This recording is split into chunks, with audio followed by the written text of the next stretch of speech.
विश्वानि देव सवितर्दुरितानि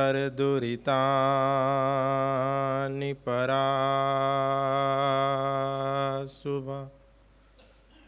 यद्भद्रं तन्नासुवा।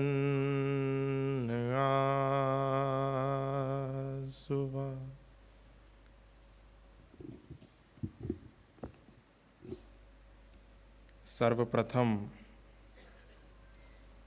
पुणे नगरातील सर्व मान्यवर स्वातंत्र्यवीर सावरकर मंडलाच्या सर्व मान्यवरांना, मातृशक्ती आणि उपस्थित राष्ट्रभक्त बांधवांना माझा सहस्ने नमस्कार।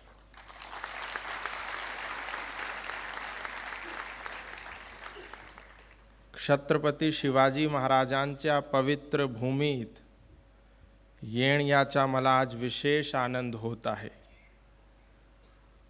गेल्या 17 वर्षांपासून स्वातंत्र्यवीर पुरस्कार देऊन राष्ट्रहितासाठी कार्य करणाऱ्या व्यक्तींना सन्मानित करण्याचे हे मंडळ जे कार्य करीत आहे ते अत्यंत गौरवास्पद आहे।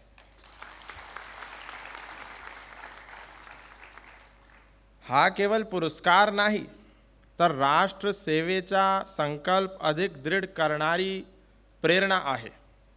स्वातंत्र्यवीर सावरकर हे केवळ नाव नव्हे तर ती एक ज्वाला आहे, एक विचार आहे आणि अखंड राष्ट्रनिष्ठेची प्रेरणा आहे। त्यांनी आपला संपूर्ण आयुष्याचा प्रत्येक क्षण राष्ट्राला अर्पण केला। महाराष्ट्र ही अशी पवित्र भूमी आहे जिच्या मातीतल्या प्रत्येक कणातून राष्ट्रभक्तीची सुगंध येतो। या भूमीने असंख्य राष्ट्रभक्तांना जन्म दिला आहे। ही ती अशी भूमी आहे जिथे छत्रपती शिवाजी महाराजांचा सिंहगर्जना झाला। शिवनेरी पुणे येथे छत्रपती शिवाजी महाराज जन्मले, ज्यांनी हिंदवी स्वराज्याची स्थापना केली। ही ती भूमी आहे जिथे पुरंदर येथे संभाजी महाराज जन्मले, ज्यांनी धर्मरक्षणासाठी आपले शीश अर्पण केले। ही ती भूमी आहे रत्नागिरी येथे लोकमान्य टिळक जन्मले, ज्यांनी स्वराज्याचा अमर घोष केला।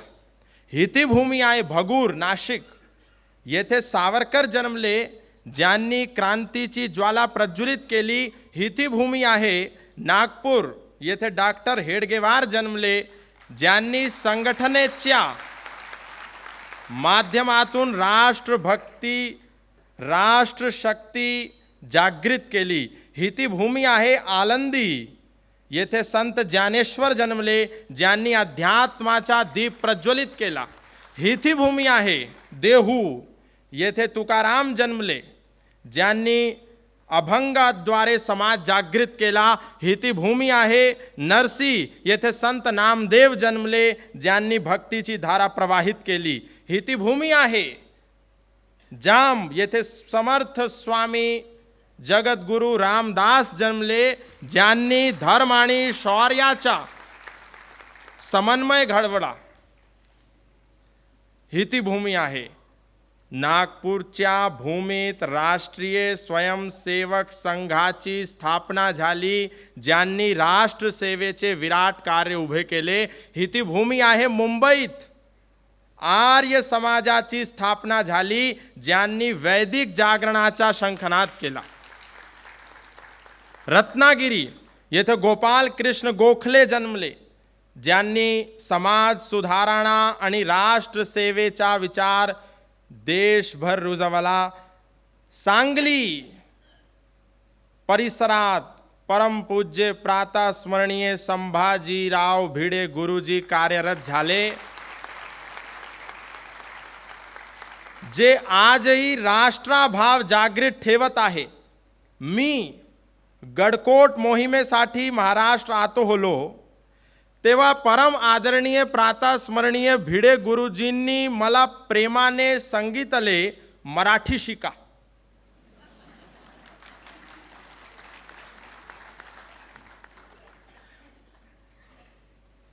तो केवळ सल्ला नव्हता, तो माझ्यासाठी आदेश होता.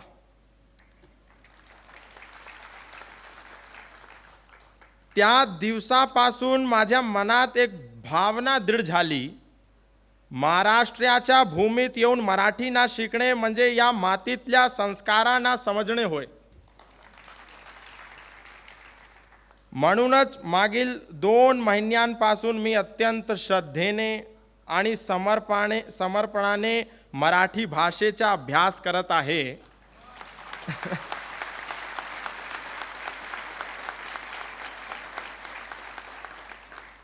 मराठी ही केवळ भाषा नाही, मराठी केवळ भाषा नाही, ती संतांची, वीरांची आणि संस्कृतीची वाहिनी आहे. संस्कृत आणि मराठी या दोन्ही भाषांचा आत्मा एकच आहे. संस्कार, शौर्य आणि अध्यात्माचा. म्हणून मराठी शिकणे ही माझ्यासाठी केवळ भाषाभ्यास नाही, तर महाराष्ट्राशी नाल जोडण्याचा एक पवित्र प्रयत्न आहे. माझ्या मराठीतील चुका माफ कराव्यात, कारण ती शिकण्याची माझी प्रामाणिक साधना आहे. और ये जो साधना है मराठी सीखने की, इसको मैं निरंतर करूँगा, क्योंकि पूज्य गुरुजी का, भिड़े गुरुजी का ये आदेश मुझे प्राप्त हुआ है और इसको मैं अपना उनका एक वचन मानता हूँ. और ये मेरा यूँ तो महाराष्ट्र में मेरा ये कई प्रवास हुए, लेकिन पिछली बार जब मैं गढ़कोट मुहिम में आया था, उस समय उन्होंने मुझसे नहीं कहा था कि मराठी सीखो, इसीलिए मैंने प्रयास भी नहीं किया. पर इस बार जो 26 जनवरी को ये गढ़कोट मुहिम थी 4 दिन की, 22 से लेकर के 26 तक, इस बार उन्होंने मुझसे कहा कि मराठी सीखनी है. तो फिर जब मैं यहाँ से गया तो निरंतर मैंने उसका अभ्यास किया. और अब मैं मराठी जब भी महाराष्ट्र में आऊँगा तो पूरा अपना जो व्याख्यान है वो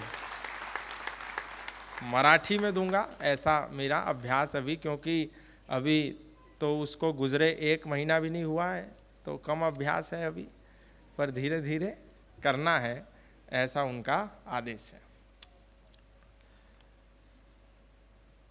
आज जो सम्मान की जो श्रृंखला हुई, उसमें हमारे आदरणीय माननीय श्री गजानन सोलकर जी और माननीय श्री रामावत नारिया नाइक जी, इन दोनों का ही सम्मान हुआ.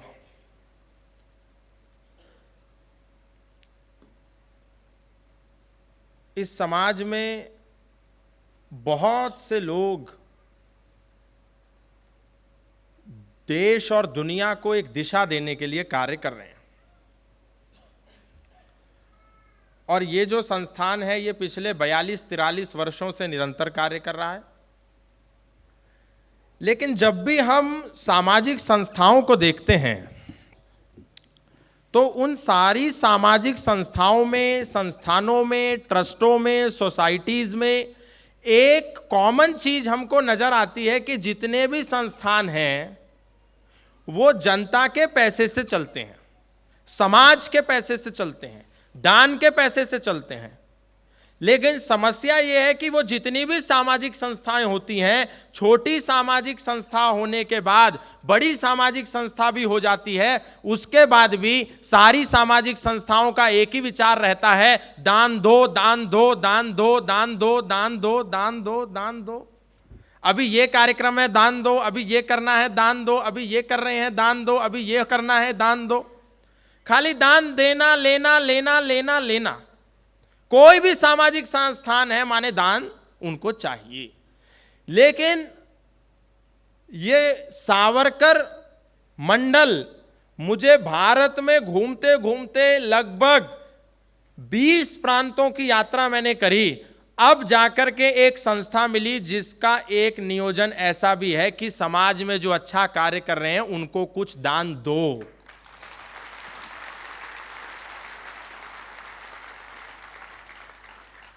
ये बहुत विचार की बात है, बड़े चिंतन की बात है। ये विषय व्यक्ति सोचना ही नहीं चाहता।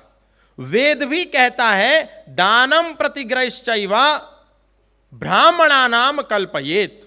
ब्राह्मण समाज का जो होता है उसका भी कार्य केवल दान लेने का नहीं है, उसको भी दान देने के लिए भी वेद में प्रावधान है। माने केवल ब्राह्मण भी दान ना लेता रहे, दान देने का अभ्यास भी करे। ये विचार जो है ये मन में आना अपने आप में बहुत बड़ा विषय है, और वो भी 17 वर्ष से अनवरत ये कार्य चल रहा है। अन्यथा हमारे जो आज के जिनको एक पुरस्कार के रूप में एक पारितोषिक मंडल ने दिया है, श्री गजानन सोलकर जी और रामावत नायक जी, इन लोगों को आपने अभी सुना, इन्होंने समाज में क्या कार्य किया उसका आपने वीडियो देखा। अक्सर समाज में जो लोग धर्म के लिए कार्य करते हैं, राष्ट्र के लिए निस्वार्थ भाव से कार्य करते हैं, अपनी जान को हथेली पर रख करके कार्य करते हैं, अपने परिवार को दांव पर लगा करके कार्य करते हैं, अपनी जान को बाजी लगा करके कार्य करते हैं, उनको यह समाज शाबाशी देता है, नारियल देता है, गमछा देता है, आरती देता है, सेल्फी लेता है, सब कुछ करता है, लेकिन कभी उनसे यह नहीं कहता कि गजानन जी आप समाज का इतना कार्य करते हैं, 53 में से 41 गांव आपने मुसलमानों से हिंदू में घर वापसी करा दिया। पैसा लगता होगा ना, धन लगता होगा ना, तो धन कहां से आता है? 1 रुपया हिंदू समाज मदद नहीं करना चाहता। बाकी रामावत जी के साथ और गजानन जी के साथ सेल्फी लेना सब चाहते हैं। बाकी गजानन जी का कार्य सेल्फी लेने से तो नहीं चलेगा। बाकी सेल्फी लीजिए, नारियल दीजिए, गमछा दीजिए, ये तो बहुत अच्छी बात है, ये आपका भाव है। लेकिन अगर सेल्फी लेने से 53 में से 41 गांव परिवर्तित हो जाते तो हर व्यक्ति एक दूसरे के साथ सेल्फी ले लेता और ये देश मुसलमानों से खत्म होकर के सारा हिंदुओं का हो जाता। लेकिन सेल्फी लेने से काम नहीं चलता, गमछा देने से काम नहीं चलता। पिछले वर्ष स्वातंत्र वीर सावरकर मंडल के कार्यक्रम में जिन 2 लोगों को सम्मान दिया गया, उनका नाम था आदरणीय पूजनीय श्री हरिशंकर जैन साहब और श्री विष्णु शंकर जैन साहब। इन 2 लोगों को सम्मान दिया और इस बार इन 2 लोगों को सम्मान। और इन 2 लोगों को आज से पहले ना तो मैं जानता था, ना आप में से कोई व्यक्ति जानता था, ना हम में से किसी को पता था कि ये साधारण से दिखने वाले गजानन जी, इन्होंने 53 में से 41 मुसलमानों के गांव सनातनियों में परिवर्तित कर दिए। कोई जानता ही नहीं। साधारण से दिखने वाले रामावत जी 7,000 ऐसे व्यक्ति जो या तो मुसलमान हो गए थे या ईसाई हो गए थे, उनको पुनः घर वापसी करा करके सनातन में दीक्षित कर लिया। कोई जानता ही नहीं। जो काम इस देश के बड़े बड़े कथावाचक, धर्माचार्य, बाबा, सन्यासी, धर्मगुरु नहीं कर पाए, वो साधारण से दिखने वाले रामावत जी ने किया। लेकिन इससे भी बड़ा काम ऐसे कार्य करने वालों को रिकॉग्नाइज करने का काम है, उनको पारितोषिक देने का काम है, उनको सम्मान करने का काम है, उनको फैसिलिटेट करने का कार्य है, जो वीर सावरकर मंडल ने किया है। यह बड़ा काम है। आप में से इतने सारे लोगों से इनका परिचय हुआ, यह बड़ा काम है। अच्छा कार्य करने वालों को प्रोत्साहन देने वाले इस देश में नहीं हैं। पिछली बार जिनका सम्मान किया आदरणीय बाबूजी पूज्य हरिशंकर जैन साहब पूरी जीवन हो गया लड़ते लड़ते, पूरा जीवन सनातन की रक्षा के लिए, मंदिरों के पुनरुत्थान के लिए, मंदिरों के पुनर्निर्माण के लिए आदरणीय हरिशंकर जैन साहब ने दिया। कोई फीस नहीं ली। राम मंदिर का केस लड़ा, कोई फीस नहीं ली। कृष्ण जन्मभूमि का केस लड़ रहे हैं, कोई फीस नहीं। ज्ञान व्यापी का केस लड़ रहे हैं, कोई फीस नहीं। भोजशाला का केस लड़ रहे हैं, कोई फीस नहीं। हरिहर मंदिर का केस लड़ रहे हैं, कोई फीस नहीं। पूरे देश में जितने भी मस्जिदों के नीचे मंदिर दबे हुए हैं, उन मंदिरों को पुनः सनातनियों को वापस देने की लड़ाई पूज्य हरिशंकर जैन और विष्णु शंकर जैन साहब लड़ रहे हैं, लेकिन किसी से फीस नहीं लेते। पर यह सनातनी समाज की जिम्मेदारी है कि वो अपने योद्धाओं से जाकर के पूछे कि हरिशंकर जैन साहब जब केस लड़ने के लिए दिल्ली से भोपाल जाते हैं भोजशाला का, तो पैसा लगता होगा ना, फ्लाइट का टिकट होता होगा ना। एक साइड के फ्लाइट टिकट का मिनिमम कॉस्ट 10,000 रुपए आता है ना, तो 10,000 रुपए कहां से आता है? आप तो फीस लेते नहीं, आप तो पैसा लेते नहीं, आप तो चार्ज करते नहीं, तो पैसा कौन देगा? यह सनातनी समाज की जिम्मेदारी है कि अपने समाज के योद्धाओं को रिकॉग्नाइज करे और उनके लिए यथासंभव सहयोग करे। यह हम लोगों का कार्य है, लेकिन हम नहीं करते। हम क्या करते हैं? हम सोने का छतरा लेते हैं और वो सोने का छतरा ले जाकर के देवी मां के मंदिर में चढ़ाते हैं और मन्नत मांगते हैं और खुश हो जाते हैं। नहीं तो ऐसे ही नहीं, 100 करोड़ सनातनियों के होने के बाद भी चारों तरफ नजर उठा करके देखेंगे तो सबसे अधिक यदि किसी को खतरा है तो वो केवल और केवल सनातन धर्मी को है। हम 100 करोड़ हैं, भारत हमारा है, भारत हमारे पूर्वजों का है, भारत केवल भारतीयों का है, सनातनियों का है। भारत में जन्म लेने वाला केवल सनातनी है और भारत केवल सनातनियों की भूमि है। उसके बाद भी सनातनी ही भारत में सर्वाधिक असुरक्षित है, सबसे अधिक खतरे में है हमारा देश। क्यों? क्योंकि हमको ऐसा लगता है कि हम जाएंगे तिरुपति में, पैसा चढ़ाएंगे और वो जो पैसा होगा उस पैसे से मंदिर का उत्थान होगा और देवी मां खुश होगी, बालाजी खुश होंगे, तिरुपति भगवान खुश होंगे और हमें आशीर्वाद देंगे, हमारी मनोकामना पूर्ण करेंगे। लेकिन इसके पीछे क्या गेम चलता है, इसके पीछे क्या षड्यंत्र चलता है, यह कभी हम जानने का प्रयास नहीं करते, क्योंकि हमको इंटरेस्ट नहीं। हमको केवल एक धागा लेना है, एक चुन्नी लेनी है, एक नारियल लेना है, मंदिर में जाना है, नारियल बांधना है, चुन्नी बांधनी है, धागा बांधना है, मन्नत मांगनी है, 1,000 रुपए चढ़ा देना है और फिर घर को आ जाना है। वो 1,000 रुपया जो हमने अपनी मेहनत की कमाई से दिया, वो 1,000 रुपया कहां जा रहा है, ये हमको जानने में कोई इंटरेस्ट नहीं है। इसीलिए हमारा पतन हो रहा है।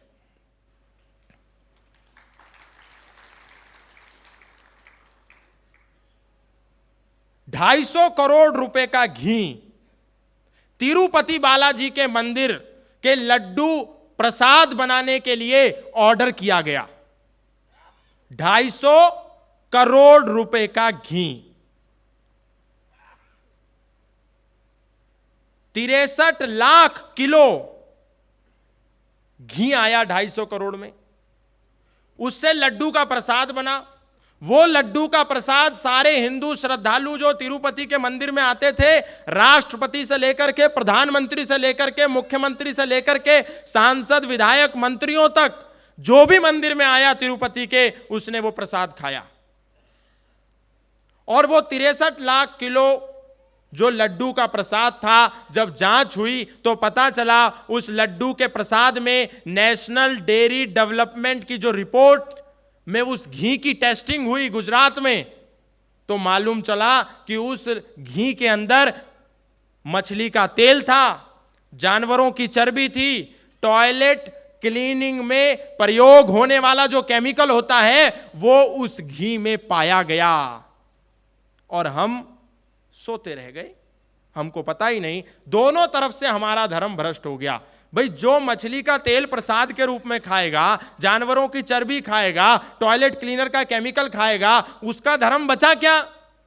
नहीं बचा। और ये कहां हुआ? वहां हुआ जो भारत का सबसे बड़ा मंदिर है, भारत का ऐसा मंदिर जिसमें सर्वाधिक सालाना चढ़ावा आता है, उस मंदिर के प्रसाद में हमको क्या मिला के खिला दिया गया हमारे ही पैसे से, हमको नहीं पता। तो विचार कीजिए हम किस दिशा में जा रहे हैं, हमको मालूम नहीं।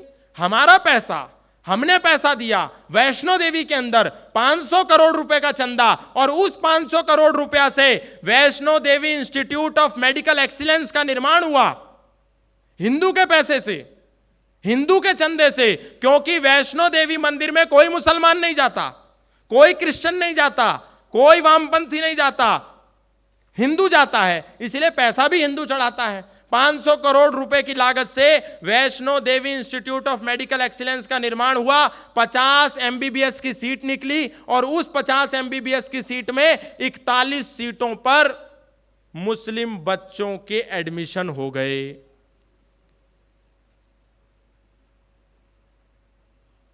पैसा हिंदू का, डोनेशन हिंदू का, लेकिन एमबीबीएस की सीट किसको दे दी? इस्लामिक लोगों को दे दी। और हमको लगता है कि हमारा पैसा धर्म के लिए प्रयोग हो रहा है। इसलिए हमें अपना एक एक रुपया जहां भी हम देते हैं, जो भी हम करते हैं, उसको बहुत सोच समझ के देना चाहिए। इसलिए मैंने कहा हमारे पास पैसा है, हम लाखों करोड़ों के मालिक हैं, लेकिन हमको नहीं पता कि पैसा कहां देना है, पैसा किसको देना है, पैसे किसको देने चाहिए, कौन धर्म का कार्य कर रहा है, कौन समाज का कार्य कर रहा है। ये जिस दिन हम पहचान जाएंगे, उस दिन इस देश के अंदर एक नहीं 1000 गजानन सोलकर पैदा हो जाएंगे, 1000। और जिस दिन 1000 गजानन सोलकर पैदा हो जाएंगे, उस दिन सोच लीजिए, अभी एक गजानन जी हैं तो 53 में से 41 गांव मुसलमानों के हिंदू हो गए। 53 में से 41 गांव में जितनी मस्जिदें थी, वो मस्जिदें कन्वर्ट हो गई हनुमान मंदिर में, शबरी मंदिर में, शबरी पूजा में। अगर 1000 गजानन पैदा हो गए तो कितने मंदिर हो जाएंगे और कितने हजारों मुसलमान हिंदू बन जाएंगे। अगर 1000 रामावत पैदा हो गए तो कितने ईसाई पादरी परिवर्तित होकर के सनातनी बन जाएंगे। और आप ये सोचेंगे कि क्या आवश्यकता है, जो मुसलमान है उसको मुसलमान रहने दो, जो ईसाई है उसको ईसाई रहने दो, किसी को भी ईसाई से सनातन में लाने की आवश्यकता क्या है, किसी को भी मुसलमान से सनातनी बनाने की आवश्यकता क्या है। सब एक ही तो हैं, सारे तो एक जैसे हैं, सब धर्म तो एक बराबर हैं, सबका रास्ता तो एक ही है, सब तो एक ही मंजिल पर जाएंगे। ये भी विचार हमारे दिमागों में, हमारे मनों में घुसाया गया है कि सब बराबर हैं, सब ईश्वर की बात करते हैं। लेकिन वीर सावरकर जी ने एक बात कही थी कि धर्मांतरण ही राष्ट्रांतर है। धर्म परिवर्तित होगा तो राष्ट्र परिवर्तित हो जाएगा। अब आप कहेंगे कैसे होगा? तो हमको सबसे पहले यह समझना होगा कि राष्ट्र की परिभाषा क्या है। वीर सावरकर ने जो बात की है, ये जो ध्येय वाक्य दिया है, धर्म परिवर्तन ही राष्ट्र परिवर्तन को जन्म देता है। जब आप इस कार्यक्रम में आ रहे थे तो बाहर रंगोली में भी ये वाक्य लिखा हुआ था, उसको जाते वक्त पढ़ लीजिएगा। लेकिन उससे पहले हमको यह समझना होगा कि राष्ट्र की परिभाषा क्या है। जैसे एक व्यक्ति का निर्माण आत्मा और शरीर को मिला करके होता है, आत्मा यदि शरीर में नहीं रहती, आत्मा शरीर से चली जाती है तो व्यक्ति निधन हो जाता है, व्यक्ति की मृत्यु हो जाती है, और व्यक्ति को उठा करके शमशान घाट लेकर के जाते हैं और व्यक्ति का अंतिम संस्कार कर देते हैं, व्यक्ति समाप्त हो जाता है। यानी व्यक्ति को व्यक्ति होने के लिए आत्मा और शरीर दोनों का होना अनिवार्य है। आत्मा है और शरीर नहीं है तो भी बात नहीं बनेगी, शरीर है पर आत्मा नहीं है तो भी बात नहीं बनेगी। ठीक ऐसे ही राष्ट्र को राष्ट्र होने के लिए एक राष्ट्र की आत्मा होती है और एक राष्ट्र का शरीर होता है, दोनों का होना अनिवार्य है, तब एक राष्ट्र राष्ट्र बनता है। राष्ट्र का शरीर बनता है 3 चीजों से, जिसमें पहला है एक देश। देश कहते हैं स्थान को, किसी भी राष्ट्र को राष्ट्र होने के लिए स्थान का होना अनिवार्य है। लेकिन स्थान है उससे भी बात नहीं बनती। इस भूमंडल पर न जाने कितने ही खाली स्थान पड़े हुए हैं, लेकिन वहां कोई नहीं रहता, इसीलिए वो राष्ट्र की उपमा से अलंकृत नहीं है। खाली स्थान के साथ उस स्थान पर रहने वाले लोगों का होना भी अनिवार्य है।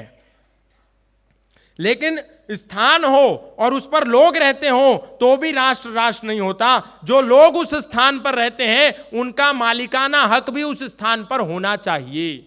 1947 से पहले हम सब भारत में रहते थे, लेकिन भारत भारत राष्ट्र नहीं था, क्योंकि हम रहते तो थे पर हम ब्रिटिश कॉलोनी का हिस्सा थे। हमारा इस पर मालिकाना हक नहीं था, हम इस राष्ट्र के मालिक नहीं थे। मालिक बाहर से आकर के कुछ लोग बन गए थे। इसलिए 1947 के बाद जब वो चले गए तो ये देश भी था, हम यहां रहते भी थे और मालिक भी इसके हम हो गए। परंतु केवल मालिक हो जाने से भी कार्य नहीं चलता, इसकी जो आत्मा है वो होती है संस्कृति।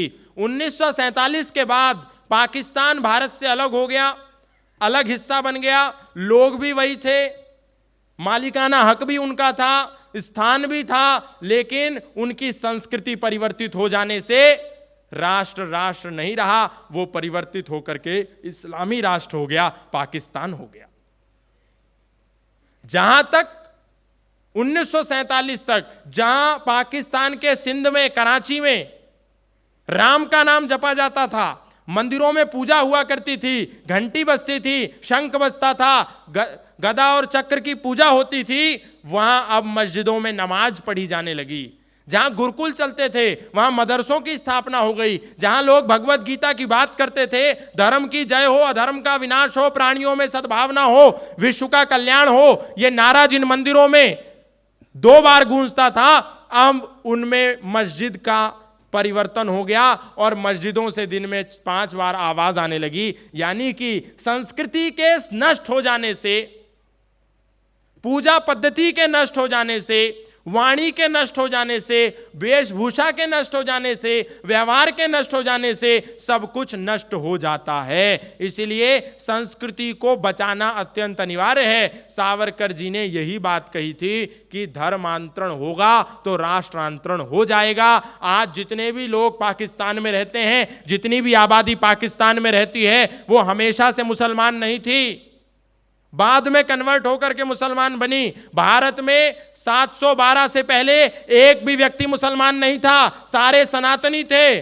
712 में भारत के अंदर एक आतंकवादी आया जिसका नाम था मोहम्मद बिन कासिम। मोहम्मद बिन कासिम के बाद यहां पर आतंकवादी आते चले गए। कभी मोहम्मद गौरी आया, महमूद गजनबी आया, तैमूर लंग आया, अहमद शाह अब्दाली आया, खिलजी आया, टीपू सुल्तान आया, अकबर आया, औरंगजेब आया, बाबर आया, हुमायूं आया, और ये आते गए, धर्म परिवर्तन करते गए, आते गए और हिंदुओं को मुसलमान बनाते गए, और उसके बाद ये श्रृंखला चालू हो गई। इसलिए आज जितने भी मुसलमान इस देश में रहते हैं, जितने भी इस्लाम को मानने वाले इस देश में रहते हैं, जितने भी अल्लाह ताला में ईमान लाने वाले इस देश में रहते हैं, वो मुसलमान हिंदू से परिवर्तित होकर के बने हुए मुसलमान हैं। वो पहले मुसलमान जन्म से मुसलमान नहीं है। 1-2 परिवार को छोड़ दें, अगर बुखारी परिवार को छोड़ दें, मदनी परिवार को छोड़ दें, तो भारत में और कोई भी मुसलमान जन्मजात मुसलमान नहीं है, ये कन्वर्टेड मुसलमान है। चाहे वो असदुद्दीन ओवैसी हो, चाहे वो फारूक अब्दुल्ला हो, उमर अब्दुल्ला हो, राहुल गांधी। देखिए, जिसने भी राहुल गांधी का नाम लिया, इतना मिक्सचर तो हल्दीराम की नमकीन में भी नहीं है जितना उस परिवार में है।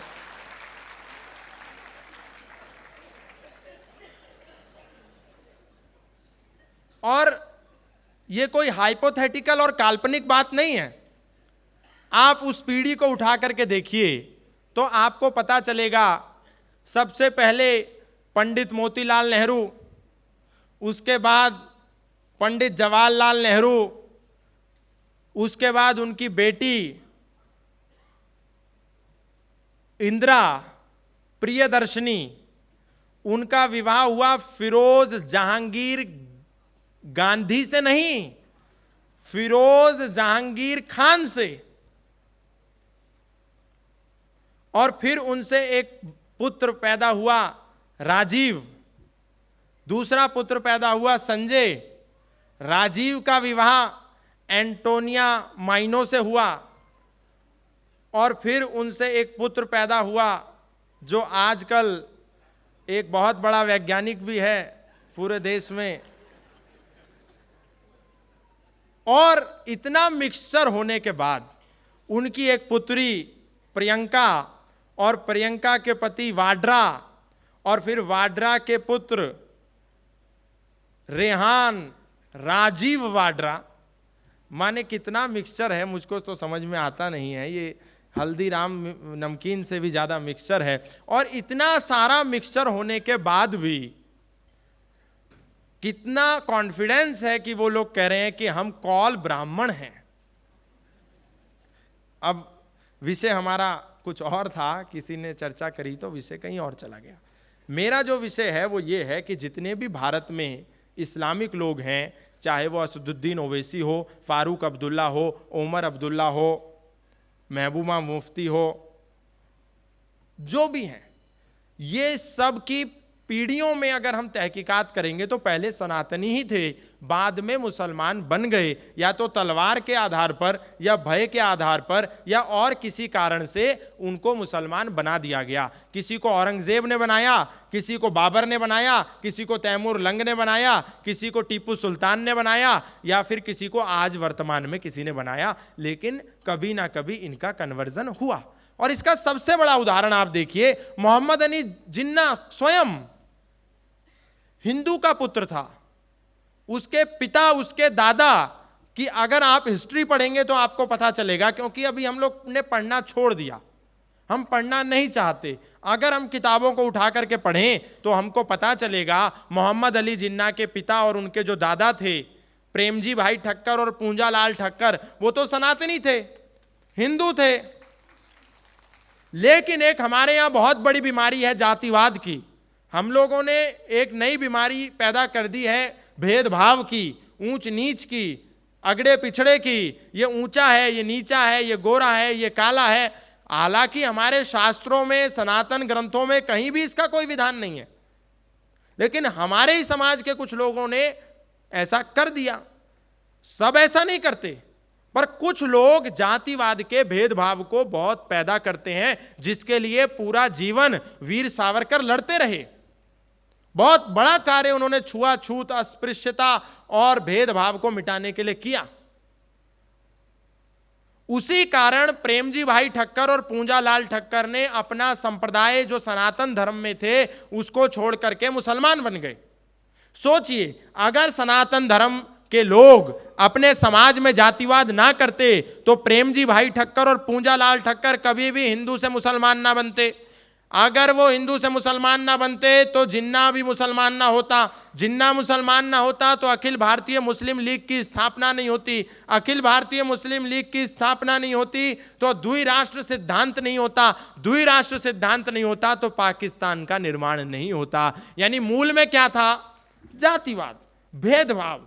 इसलिए ये जो काम कर रहे हैं दो शख्स जो आज इस सभा में मौजूद हैं, एक सनातनी को बचाना और एक विधर्मी को वापस सनातन में लाना, ये एक सनातनी को वापस लाना नहीं है, ये एक सनातन का दुश्मन घटाने जैसा है। ये विचार हमको सोचना चाहिए, क्योंकि एक सनातनी सनातन को छोड़ करके मुसलमान बनता है तो एक सनातनी नहीं कम होता, एक सनातन का दुश्मन पैदा हो जाता है।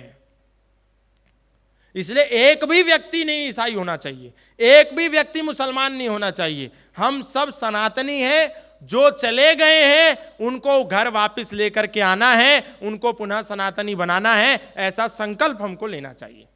और इसलिए आज वीर सावरकर जी का जो आत्मसमर्पण दिन है, आज के दिन वो इस संसार को भौतिक रूप से छोड़ करके चले गए। उनके बारे में आज तक 70-75 वर्षों के बाद भी कई कई प्रकार की भ्रांतियां समाज में प्रचारित की जाती हैं, लेकिन हम उसका जवाब देने में सक्षम नहीं है, क्योंकि हम पढ़ना नहीं चाहते। इसलिए आप में से जितने भी लोग हैं, अपने बच्चों को स्वातंत्र वीर सावरकर मंडल ने 50,000 से ज्यादा किताबों का संग्रह रखा हुआ है, वहां भेजिए और भेज करके उनको इस बात के लिए प्रोत्साहित कीजिए कि किताबों को पढ़ें, किताब लेकर के आए और उसका हिस्सा बने। क्योंकि जब पढ़ेंगे नहीं तो समाज में भ्रांति पैदा होगी, और भ्रांति जब तक पढ़ेंगे नहीं तब तक भ्रांति का निवारण नहीं होगा। आज तक भी सावरकर के लिए ये बात कही जाती है कि सावरकर माफी वीर थे, सावरकर ने माफी मांगी थी, सावरकर अंग्रेजों के दलाल थे, सावरकर सनातनी नहीं थे, सावरकर ने भारत को आजाद कराने के लिए कुछ नहीं किया, सावरकर अंग्रेजों की ही गुलामी करते थे। और जब हम उनसे पूछते हैं कि ये बात आप किस हैसियत से कहते हो, क्या प्रमाण है, क्या तर्क है, तो वो एक ही बात बोलते हैं कि सावरकर अंग्रेजों से पेंशन लेते थे, सावरकर को अंग्रेज पेंशन देते थे। अगर सावरकर अंग्रेजों के गुलाम और अंग्रेजों के दलाल और अंग्रेजों के पिछलग्गू नहीं थे तो उनको पेंशन क्यों मिलती थी? तो जो भारत का नौजवान है वो इस पर सोचता है कि हाँ, ये बात तो ठीक है कि अगर कोई किसी का गुलाम नहीं होगा और अगर सावरकर क्रांतिकारी थे तो अंग्रेज उनको पेंशन क्यों देते थे। बस इतना विचार करके हम लोग रह जाते हैं, पर कभी किताबों को जाकर के नहीं देखते। अगर हम किताबों को पढ़ते होते तो हमको पता चलता कि कैसे बहुत ही समझदारी से, बहुत ही चतुराई से, बहुत ही षड्यंत्र के तहत, बहुत ही योजनाबद्ध तरीके से ये झूठा फॉल्स नैरेटिव, फेक नैरेटिव, झूठा विमर्श इस समाज में प्रचारित किया गया कि सावरकर को अंग्रेज पेंशन देते थे। सावरकर को अंग्रेजों ने कभी पेंशन नहीं दी। सावरकर जब जेल से छूट करके आए तो सावरकर को नजरबंद करके रखा गया और डिटेंशन में रखने के कारण वो कोई काम नहीं कर पाते थे, अपनी आजीविका चलाने में असमर्थ थे। तो अंग्रेजों ने ही ऐसी व्यवस्था की थी कि जिन कैदियों को नजरबंद करके रखा जाएगा उनके गुजारे के लिए उनको कुछ पैसा दिया जाएगा, जिसको कहते हैं डिटेंशन अलाउंस, नजरबंदी भत्ता। वो केवल सावरकर को नहीं मिला, वो हर उस व्यक्ति को मिला जिससे अंग्रेजों को भय था कि अगर इनको नजरबंद करके नहीं रखा गया और इनको खुला छोड़ दिया गया तो ये फिर से विद्रोह पैदा करेंगे और अंग्रेजों की हुकूमत को उखाड़ फेंकने के लिए अपना प्रयास करेंगे, इसलिए इनको नजरबंद करके रखो। और क्योंकि सावरकर एक वकालत भी करते थे, अब वो वकालत कर नहीं पा रहे थे क्योंकि नजरबंदी में थे, डिटेंशन में थे, तो उनका खाना पीना गुजर भत्ता कैसे चलता, उसके लिए अंग्रेज उनको पैसे दे रहे थे। और केवल सावरकर को दिया ऐसा नहीं, जो भी कैदी नजरबंद करके रखा जाता था उसको डिटेंशन अलाउंस दिया जाता था। उस डिटेंशन अलाउंस को पेंशन बता करके 70 साल तक भारत के, हिंदुस्तान के लोगों को मूर्ख बनाया गया, जबकि सावरकर को कभी कोई पेंशन नहीं मिली। उसके बाद एक नया नैरेटिव चला, जिस वैज्ञानिक का अभी किसी ने नाम लिया था, उसने एक झूठ बोला कि सावरकर माफी वीर थे, मैं सावरकर नहीं हूं, मैं सावरकर नहीं हूं, सावरकर दलाल थे। ऐसी झूठी बातें, सावरकर के बारे में अभद्र, अशोभनीय, अमर्यादित बातें भारत की संसद में खड़े होकर के राहुल गांधी जी नाम के महापुरुष ने कही, लेकिन उन्होंने नहीं पढ़ा। 1980 में उन्हीं की पूजनीय दादी श्रीमती इंदिरा गांधी ने एक लेटर लिखा राष्ट्रीय सावरकर स्मारक को। उसमें उन्होंने कहा सावरकर ने भारत को अतुलनीय योगदान दिया है। जब सावरकर की जन्म शताब्दी थी उस समय इंदिरा गांधी इस देश की प्रधानमंत्री थी। इंदिरा गांधी तो लेटर लिख करके कह रही है कि सावरकर का धन्यवाद है, सावरकर को श्रद्धांजलि है, और उनका पोता कह रहा है कि मैं सावरकर नहीं हो सकता। तो आप तो सावरकर हो ही नहीं सकते, आज क्या 100 जन्म में नहीं हो सकते, क्योंकि सावरकर होने के लिए तो बहुत बड़ा बलिदान करना पड़ता है, बहुत बड़ा त्याग करना पड़ता है, बहुत बड़ी तपस्या करनी पड़ती है, तब जाकर के कोई सावरकर बनता है। किसी सावरकर को बनने के लिए इतना आसान नहीं है, उसके लिए बहुत पुरुषार्थ करना पड़ता है। यानी मेरा जो कहने का तात्पर्य है वो ये है कि ऐसे महापुरुष जिन्होंने समाज को बहुत कुछ दिया, जिन्होंने समाज को अपना सब कुछ दे दिया, उनके बारे में इतनी झूठ बातें प्रचारित की गई, और जिन्होंने समाज को कुछ नहीं दिया, जिन्होंने भारत को लूटा, जिन्होंने सनातन को समाप्त करने की योजना बनाई, आज उनको भारत ने भारत रत्न तक दे दिए।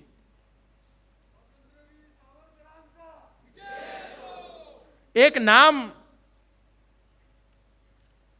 अपने उद्गार प्रकट करते हुए बता रहे थे मदर टेरेसा का। मदर टेरेसा ने पूरा जीवन सनातन को कैसे बर्बाद किया जाए, कैसे तोड़ा जाए, कैसे समाप्त किया जाए, इसके लिए पूरा जीवन कार्य किया। और ये मैं नहीं कह रहा, डॉक्टर अरूप चटर्जी जो मदर टेरेसा के साथ काम करते थे, उन्होंने मदर टेरेसा पर 2 किताबें लिखी हैं। उस किताब को जब आप पढ़ेंगे तो आपको पता चलेगा मदर टेरेसा ने भारत में ऐसा कोई काम नहीं किया जिसके लिए उनको भारत रत्न देना चाहिए। और जब उनको नोबेल प्राइज मिला तो भारत की सरकारों ने कहा हम मदर टेरेसा को पहचानने में हमने देर कर दी, हम उनको भारत रत्न देर से दे रहे हैं, ये बहुत पहले दे दिया जाना चाहिए। किस बात के लिए? कि मदर टेरेसा ने देश में बाइबल का प्रचार किया, लोगों को बैप्टाइज किया, लोगों को ईसाई बनाया, लोगों का कन्वर्जन किया, गांव गांव जाकर के लोगों को बेवकूफ बनाया, और अपने निर्मल हृदय अस्पताल में लोगों को पीड़ा दी, दर्द दिया, और जो नकली सिरिंज होती है इंजेक्शन की, उसको रीयूज लोगों के शरीर पर करके लोगों को मारने और मरने के लिए मजबूर किया। उसको हमने भारत रत्न दिया, उसको हमने ओवरवेल्म किया, उसको हमने ओवर ग्लोरीफाई किया, उसको हमने ओवर रेट किया। लेकिन हमने वीर सावरकर को कहा कि वो तो माफी वीर थे, उन्होंने तो देश की आजादी में कोई योगदान नहीं दिया, उन्होंने तो भारत के लिए कुछ भी नहीं किया। यानी जिसने किया कुछ कार्य उसको हम कह रहे हैं कि ये बहुत बेकार था, और जिसने कुछ नहीं किया उसको हमने भारत रत्न दे दिया। हमने अपने योद्धाओं को आज नहीं पहचान रहे ऐसा नहीं है, 70 साल से ही हमने अपने योद्धाओं को नहीं पहचाना, उनकी पहचान नहीं करी। इसलिए आज आप देखिए पूरे देश के अंदर, पूरी दुनिया के अंदर ईसाई संप्रदाय का जो सबसे बड़ा गुरु होता है उसको पोप कहते हैं। ईसाइयों के सबसे बड़े धर्माधिष्ठाता को पोप कहते हैं, इस्लामिकों के सबसे बड़े मजहब के गुरु को खलीफा कहते हैं, बौद्धों के सबसे बड़े गुरु को दलाई लामा कहते हैं, और सनातनियों के सबसे बड़े गुरु को शंकराचार्य कहते हैं। क्या इस देश के अंदर, इस दुनिया के अंदर नकली पोप है? नहीं, पोप केवल एक है, कोई नकली असली पोप नहीं, एक ही पोप है, वही असली है। क्या इस दुनिया के अंदर बौद्धों का कोई नकली दलाई लामा है, फर्जी दलाई लामा है? नहीं, एक दलाई लामा है, असली दलाई लामा है। क्या इस दुनिया के अंदर कोई फर्जी खलीफा है? नहीं, जो असली है बस वही असली है। लेकिन इस भारत के अंदर कोई फर्जी सांसद है क्या? राज्यसभा में 245 सांसद हैं, तो 245 ही हैं, 250 नहीं है। 2000 सांसद इस देश में बनके घूम रहे हैं क्या? नहीं, 245 तो 245। 543 लोकसभा में सांसद हैं, तो क्या इस देश के अंदर कोई अलग से 800 सांसद लोकसभा के बनके घूम रहे हैं क्या? नहीं। लेकिन आदि गुरु शंकराचार्य ने शंकराचार्य परंपरा की जब स्थापना करी तो उत्तर दक्षिण पूर्व पश्चिम में सनातन की 4 पीठों की स्थापना करी।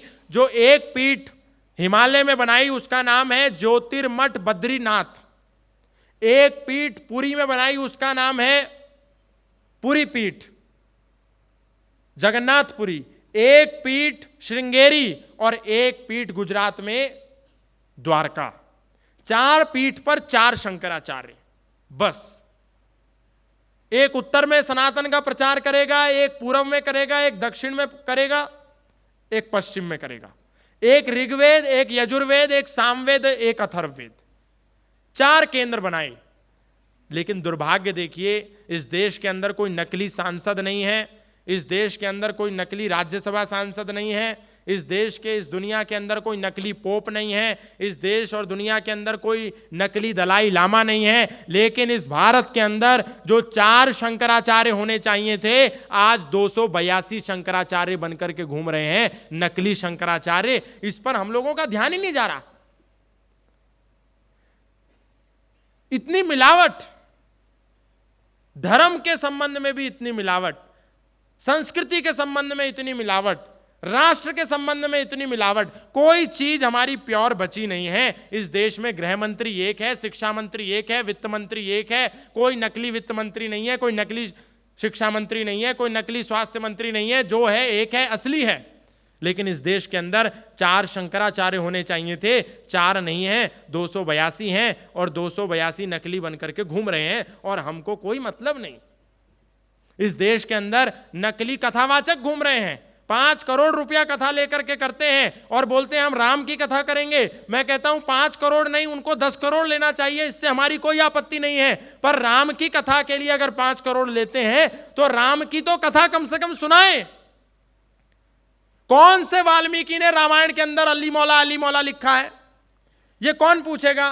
कौन से वाल्मीकि ने रामायण के अंदर रसूल अल्लाह लिखा है? रामायण के अंदर राम है, सीता है, लक्ष्मण है, मारीच है, जटायु है, दशरथ है, जनक है। अली मौला कहां है?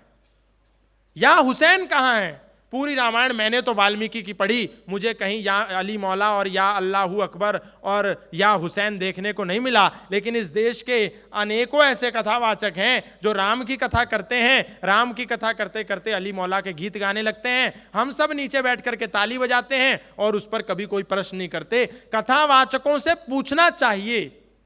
हमारे यहां प्रश्न करने का विधान है, विधान था, हमने नहीं किया। योगेश्वर भगवान श्री कृष्ण ने अर्जुन को रणभूमि में खड़े होकर के विश्व रूप दिखा दिया।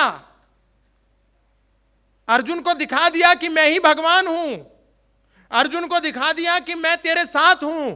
उसके बाद भी अर्जुन जब यह समझ गया कि मेरे साथ साक्षात भगवान खड़े हैं, तो अर्जुन ने यह नहीं सोचा कि मैं भगवान से कैसे सवाल कर सकता हूं।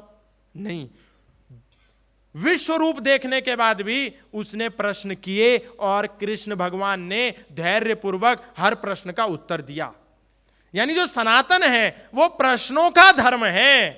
वो एक व्यक्ति सुनाएगा, दूसरा व्यक्ति सुनेगा, और सुनने वाले ने प्रश्न किया तो गुस्ताखे नबी की एक सजा, सन तर से जुदा, सर तन से जुदा, तन सर से जुदा। ये हमारे यहां नहीं है। हमारे यहां शास्त्रार्थ की परंपरा है, तर्क की परंपरा है, चिंतन की परंपरा है, प्रश्न की परंपरा है। ये हम भूल गए, इसलिए हमने अपने धर्माचार्यों से प्रश्न करना बंद कर दिया। पिछले दिनों मैं जगन्नाथपुरी में गया था। हम लोग मंदिरों में जाते हैं, लेकिन मंदिरों में जाते हुए चिंतन नहीं करते कि हमको कैसे चीजों को देखना है। हमारे मंदिरों में बड़े बड़े विज्ञान के सिद्धांत हमको दिखाने के लिए बहुत सी चीजों को स्थापित किया गया है, पर हमको दिखाई नहीं देती, क्योंकि हम उस दृष्टि से देखना नहीं चाहते। हम सोचते हैं मंदिर में जाना है, माथा टेकना है, पैसा चढ़ाना है, दंडवत करना है, जल चढ़ाना है, प्रसाद खाना है, घर को आ जाना है, मन्नत मांगनी है, बस मंदिर का इतना काम है। मंदिर केवल इस बात के लिए नहीं है, मंदिर शिक्षा के केंद्र हैं, उसको समझिए जा करके। इसलिए मैं पिछले दिनों 14 जनवरी को जगन्नाथपुरी गया और मैं एक एक चीज को ध्यान से देख रहा था। तो जो पुजारी थे वहां के, उन्होंने मुझे दिखाया कि देखिए साहब, ये जगन्नाथपुरी का जो मंदिर है, इसमें ये एक परिसर है, यहां पर प्रति वर्ष भगवान जगन्नाथ को लेकर के आते हैं, उनको बुखार होता है और जगन्नाथ का बुखार ठीक करने के लिए डॉक्टरों की टीम काम करती है। आप में से कितने लोगों ने ये बात सुनी है कि जगन्नाथ बीमार पड़ गए? कितने लोगों ने सुना? एक बार अच्छे से हाथ उठाइए। सब ने सुना है। जगन्नाथ साल में बीमार पड़ते हैं, डॉक्टर उनका उपचार करते हैं, ऐसा हमने सबने सुना है। लेकिन इस विषय पर हमने कभी चिंतन नहीं किया। हम इसको देखते हैं चमत्कार हो रहा है, ये चमत्कार है, लेकिन इसको ध्यान से देखिए, भगवान को बुखार नहीं होता। वो एक विज्ञान है हमको समझाने के लिए कि देखो भगवान भी जब बीमार पड़ता है तो उसका उपचार भी चिकित्सक करते हैं। झाड़ फूंक से किसी बीमारी का इलाज नहीं होता, ढोंग आडंबर पाखंड अंधविश्वास से किसी बीमारी का इलाज नहीं होता, किसी ताबीज से, किसी भभूति से, किसी पर्ची से, किसी भविष्यवक्ता के कारण किसी बीमारी का इलाज नहीं होता। बीमारी तो चिकित्सक को ही ठीक करनी पड़ती है। किसी भी बीमारी को चिकित्सक ठीक कर सकता है, कोई बाबा ठीक नहीं कर सकता है। यह समझाने के लिए वो घटना हर साल हमको दिखाई जाती है। भगवान जगन्नाथ बीमार नहीं पड़ते, हमको सिखाने के लिए है। राम जी का भाई जब मृत्यु शैया पर पड़ा था लक्ष्मण, तो उस समय राम जी ने क्या कहा, जाओ किसी तांत्रिक को ले आओ, किसी यांत्रिक को ले आओ, किसी बाबा जी को ले आओ, किसी झाड़ फूंक वाले को ले आओ, किसी चूर्ण देने वाले को ले आओ, किसी पर्चा पढ़ने वाले को ले आओ। नहीं, राम जी ने कहा जाओ जा करके रावण के राज्य वैद्य सुषैण को लेकर के आओ। सुषैण वैद्य को लाए, ला करके उसने कहा आपको ठीक कर सकता हूं, लेकिन संजीवनी बूटी चाहिए, औषधि चाहिए, दवा चाहिए। यदि सूर्य उदय से पूर्व दवा प्राप्त हो गई तो लक्ष्मण जीवित हो जाएंगे, लक्ष्मण का उपचार हो जाएगा। और हनुमान गए, संजीवनी बूटी लेकर के आए और फिर उपचार हुआ, लक्ष्मण का उपचार होकर के लक्ष्मण जीवित हुए। मूर्छा लक्ष्मण की समाप्त हुई। क्यों राम जी ने किसी बाबा को नहीं बुलाया, किसी यांत्रिक तांत्रिक, किसी ढोंगी आडंबरी पाखंडी को क्यों नहीं बुलाया, किसी चूरन चटनी, किसी भभूति वाले को क्यों नहीं बुलाया? क्योंकि राम जानते थे भभूति से बीमारियों का इलाज नहीं हुआ करता, बीमारी का इलाज तो दवा से ही होता है, इसलिए डॉक्टर को बुलाओ। पर हमको समझ में नहीं आ रहा है, हम हर साल ठगे जा रहे हैं। ये जो 7,000 को वापिस सनातन में लाए, वो कैसे ईसाई संप्रदाय में गए, कभी हमने सोचा नहीं? सोचा। इसी कारण कोई फूंक मार करके पानी दे रहा है पादरी, कोई हाथ फेर रहा है, घुटना ठीक कर रहा है। ऐसा ही एक प्रॉफेट विजेंदर बनकर के भारत के पंजाब के अंदर घूम रहा था पिछले दिनों। ये सारे बड़े बड़े मुंबई के एक्टर वहां जाते थे पैसा लेकर के और उसका प्रचार करते थे। अभी जो राजपाल यादव अंदर है, भाई एक्टर तो एक्टर होता है, उसको पैसा चाहिए। वो मैं पैसा दूंगा तो यहीं नाचने लगेगा, कोई और पैसा देगा तो उसके यहां नाचने लगेगा। एक्टर का काम नाचना है, एक्टर का नाम अभिनय करना है। अभिनय करने वाला पैसा लेगा, अभिनय करेगा, उससे कैसा भी अभिनय करा सकते हैं। तो राजपाल यादव भी प्रॉफेट विजेंदर के मंच पे गए थे, और भी बहुत सारे ये बॉलीवुड के अभिनेता प्रॉफेट विजेंदर के मंच पे गए थे। नीचे बैठे हुए लोग हालेलुया हालेलुया हालेलुया हालेलुया कर रहे थे। मेरा यसु यसु मेरा यसु यसु मेरा यसु यसु गीत गा रहे थे, और ये सब लोग भी गा रहे थे। तो पैसा फेंक और तमाशा देख, फूंक मार करके, हाथ फेर करके कोई कैंसर ठीक हो रहा है, कोई कह रहा है मैं बोलने लगी थी, पहले बोल नहीं पाती थी, प्रॉफेट विजेंदर ने ठीक कर दिया, ईसा मसीह ने ठीक कर दिया। कितना बड़ा पाखंड चल रहा है। लेकिन हम ये सोचते नहीं, ये जो माइक पे आकर के बोल रहे हैं कि मेरा कैंसर था, ईसा मसीह की कृपा से ठीक हो गया, मेरे घुटना नहीं काम करता था, मैं अब चलने लगी, मैं पहले बोल नहीं सकती थी, इन्होंने मेरे को, पादरी साहब ने जल पिलाया, मैं बोलने लगी, ये यीशु मसीह की करामात है। कभी विचार कीजिए, एक मजदूर 500 रुपया में प्राप्त होता है, जो पूरा दिन मजदूरी करता है, ईंट ढोता है, पत्थर ढोता है, सीमेंट ढोता है, शरीर को दुख देता है, शाम को उसको दिहाड़ी मजदूरी करके 500, 700, 800 रुपया मिलता है। प्रॉफेट विजेंदर ने उसको 1000 रुपया दिया और कहा यहां मंच पर आकर के बोलो कि मुझको पहले कैंसर था और अब ईसा मसीह की कृपा से ठीक हो गया। तो वो एक बार नहीं 1000 बार बोलेगा। कुछ करना थोड़ी है, खाली एक डायलॉग बोलना है। लेकिन ये हमको समझ में नहीं आ रहा है। ऐसा करके हजारों सनातनियों को सनातन से काट करके ईसाई बना दिया गया। पर हम इस गंभीर विषय को आज समझने में असमर्थ हैं। हमको समझना ही होगा। आज अगर नहीं समझा तो फिर हमको कोई नहीं समझा सकता। इसलिए ये विषय हमारे लिए गंभीर है। हमको क्या करना है, क्या करना चाहिए, क्या हो रहा है, क्या नहीं हो रहा है, ये विषय आज अगर हम नहीं समझे तो फिर कभी नहीं समझ पाएंगे। कोई हमारे मंदिरों को तोड़ रहा है, कोई हमारी मूर्तियों को तोड़ रहा है, कोई हमारे देवताओं को तोड़ रहा है, कोई मंदिर तोड़ करके मस्जिद की सीढ़ी में लगा दे रहा है। उसके बाद भी हम कह रहे हैं हिंदू मुस्लिम सिख ईसाई आपस में हैं भाई भाई। वो कह रहे हैं नहीं हम भाई नहीं हैं। वो दिन में 5 बार कह रहे हैं ला इलाहा इल्लल्लाह मोहम्मद रसूल अल्लाह अशहदु अल्ला इलाहा इल्लल्लाह हुवा अशहदु अन मोहम्मदन अब्दुहु व रसूलहु। अल्लाह के सिवा धरती पर कोई भी इबादत करने योग्य नहीं है और मोहम्मद साहब के सिवा उसका कोई रसूल नहीं है। और हम कह रहे हैं नहीं वो हमारे भाई है। तो जिनका ध्येय वाक्य दिन में 5 बार ये है कि अल्लाह के सिवा कोई नहीं है, माने राम नहीं है, कृष्ण नहीं है, शिव नहीं है, हनुमान नहीं है, दुर्गा नहीं है, पार्वती नहीं है, जब वो दिन में 5 बार खुल्लम खुल्ला लाउड स्पीकर से बोल रहे हैं तो भी हमको कौन से ऐसा बीमारी है कि हम कह रहे हैं नहीं हमारे भाई हैं, हमें भाईचारा निभाना है। लेकिन हम वो कह रहे हैं कि तुम भाईचारा निभाओ, तुम हमको भाई कहो, लेकिन तुम ही हमको भाई कहो, हम तो तुमको चारा ही बना करके खाएंगे, हमको भाईचारा नहीं निभाना। इसलिए हम भाईचारा, हमको भाई लग रहे हैं वो कह रहे हैं नहीं हम तुम हमें भाई की दृष्टि से देखो, हम तो तुम्हें केवल चारे की ही दृष्टि से देखेंगे। इसलिए उन्होंने सनातनियों के मंदिर तोड़ दिए। उनको सनातनियों से नफरत थी, उन्होंने देवताओं की मूर्ति तोड़ दी।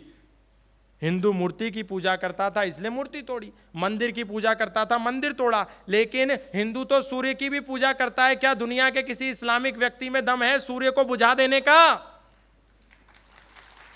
हिंदू तो चंद्रमा की भी पूजा करता है। क्या दुनिया का कोई मुसलमान चंद्रमा को हटा सकता है क्या? हिंदू तो जल की भी पूजा करता है, तो क्या कोई दुनिया का मुसलमान जल को सुखा सकता है? हिंदू तो वृक्ष की पूजा कर सकता है, वृक्ष की पूजा करता है। क्या कोई दुनिया का मुसलमान वृक्ष को मिटा सकता है, पर्वत को हिला सकता है? पर्वत की पूजा सनातनी करता है। मिट्टी को भी सनातनी पूजता है। क्या दुनिया का मुसलमान अपने कब्र में से मिट्टी को हटा सकता है? नहीं। अग्नि की पूजा करता है सनातनी, अग्नि देवता है। क्या दुनिया के मुसलमान अग्नि को बुझा सकते हैं? नहीं। लेकिन ये जो चिंतन के विषय हैं ये हम कब समझेंगे, हमको कब समझ में आएगा, ये हम नहीं समझ पा रहे हैं। आज भी हम दुनिया में जाकर के जब बोल रहे हैं ये सब बातें तो लोग कह रहे हैं कि ऐसा कुछ भी नहीं होगा, ये आप झूठ बात बोलते हैं। लेकिन अगर हम इतिहास को जाकर के देखें तो पता चलेगा भारत के इतिहास के पिछले 2500 वर्षों में 25 देश भारत से अलग हो गए। केवल नक्शे में हमको अखंड भारत नजर आ रहा है। Afghanistan, Kazakhstan, Uzbekistan, Tibet, China, लेकिन नक्शे में ही तो है, असल में कहाँ है? अभी हमने बाहर रंगोली बना दी है अखंड भारत की। केवल नक्शा बना देने से कार्य चलेगा क्या? नक्शा बना देने से कोई काम दुनिया में नहीं चलता। असल में हमारी परिस्थिति क्या है वो हमें देखनी होगी। पिछले 2500 सालों में 25 देश भारत से अलग हो गए और 7 देश 1857 से लेकर के 1947 के बीच में भारत से 7 देश अलग हो गए। अफगानिस्तान कभी भारत का हिस्सा हुआ करता था, आज अफगानिस्तान भारत का हिस्सा नहीं है। पाकिस्तान 1947 से पहले भारत का हिस्सा था, आज वो भारत का हिस्सा नहीं है। म्यांमार भारत का हिस्सा था, आज म्यांमार भारत का हिस्सा नहीं है। भूटान भारत का हिस्सा था, आज भूटान भी भारत का हिस्सा नहीं है। बांग्लादेश भारत का हिस्सा था, आज बांग्लादेश भी भारत का हिस्सा नहीं है। नेपाल भारत का हिस्सा था, आज नेपाल भी भारत का हिस्सा नहीं है। श्रीलंका भारत का हिस्सा था, आज श्रीलंका भी भारत का हिस्सा नहीं है। क्यों नहीं है? क्योंकि हिंदुओं का धर्मांतरण हुआ, नरसंहार हुआ और हिंदुओं को विभाजित करने का षड्यंत्र हुआ। आज भी यह षड्यंत्र चल रहा है। घर घर में हिंदू बहन बेटियों का लव जिहाद करने का षड्यंत्र चल रहा है। हमको पता ही नहीं है, हमको हर बात प्रोपेगेंडा लगती है। किसी समय 19 जनवरी 1990 जब कश्मीर में से 7 लाख हिंदुओं का पलायन हुआ तो वहां पर भी लोग आकर के कहते थे अरे हम सेक्युलर हैं, हमारे भाई हैं, हमको कोई समस्या नहीं है।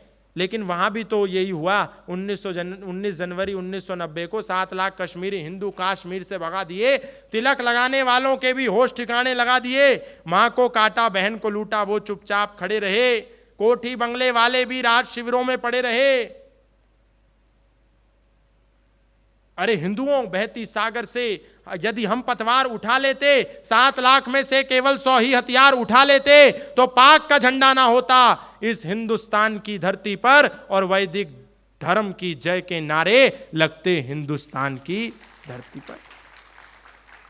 लेकिन हमको तो भाईचारा नहीं माना था, उसी का परिणाम हुआ। और आज आप सबने देखा, एक मोहम्मद दीपक निकल करके आया, उसने कहा कि मैं इस दुकान को नहीं बदलने दूंगा। बहुत अच्छी बात है, हिंदू लोग मोहम्मद बनने के लिए तैयार हैं, हिंदू लोग अपने नाम के आगे मोहम्मद लगाने के लिए तैयार हैं, मुसलमानों को बचाने के लिए, मुसलमानों के गलत कार्यों का समर्थन करने के लिए। इसमें हमको कोई दिक्कत नहीं है। लेकिन कोई मोहम्मद भी तो दीपक बनता। जिस समय कश्मीर में हिंदुओं को काटा जा रहा था, जिस समय कश्मीर में हिंदुओं को काटा गया, उस समय एक भी मोहम्मद दीपक नहीं बना। जिस समय बांग्लादेश में दीपू चंद्र दास को खंबे से बांध करके जिंदा जला दिया गया 2025 के अंदर, उस समय कोई मोहम्मद आकर के दीपक नहीं बना। जिस समय पाकिस्तान से लाशों को काट करके ट्रेन में भर करके 1947 को 15 अगस्त के दिन भारत में भेजा गया, उस दिन एक भी मोहम्मद दीपक नहीं बना। लेकिन एक बाबा के नाम से दुकान चला रहा था, बाबा क्लोथिंग एंड स्कूल ड्रेस के नाम से एक शोएब नाम का व्यक्ति दुकान चला रहा था। उसको कुछ लोगों ने जाकर के कहा कि तुम दिन रात आई लव मोहम्मद का गीत गाते हो, दुकान का नाम मोहम्मद के नाम से रखो, बाबा के नाम से मत रखो। इस घटना के लिए, उस शोएब को बचाने के लिए एक हिंदू निकल करके आया और बोला मैं मोहम्मद दीपक हूं। बहुत अच्छी बात है, उस मोहम्मद दीपक को सब सम्मान दे रहे हैं, पैसा दे रहे हैं, बहुत अच्छा है। लेकिन कोई दीपक तो मोहम्मद बन गया, भाईचारे का संदेश देने के लिए, लेकिन कोई मोहम्मद दीपक क्यों नहीं बना? यह तो हमको नजर में नहीं आ रहा। इसलिए अगर भाईचारा है तो दोनों तरफ से होना चाहिए, दोनों तरफ से तो भाईचारा नहीं हो रहा।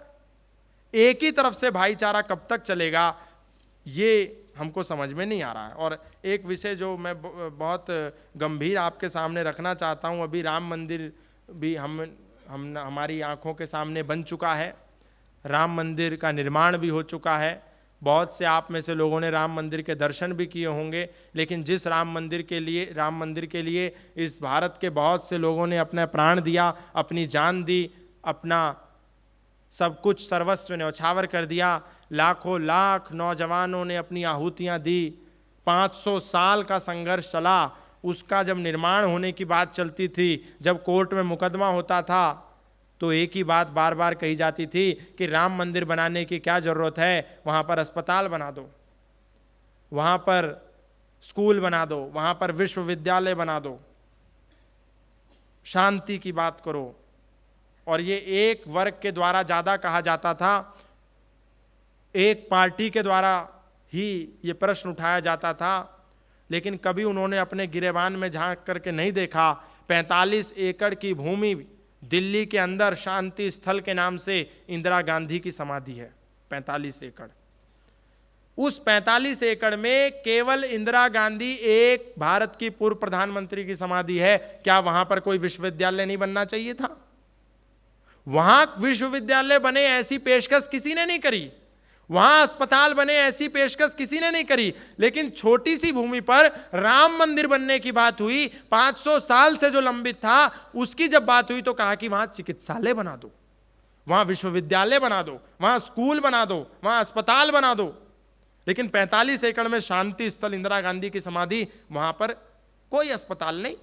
15 एकड़ राजीव गांधी की समाधि वीर भूमि, वहां कोई अस्पताल नहीं। 44 एकड़ महात्मा गांधी की समाधि राजघाट, वहां क्यों नहीं अस्पताल बनाया?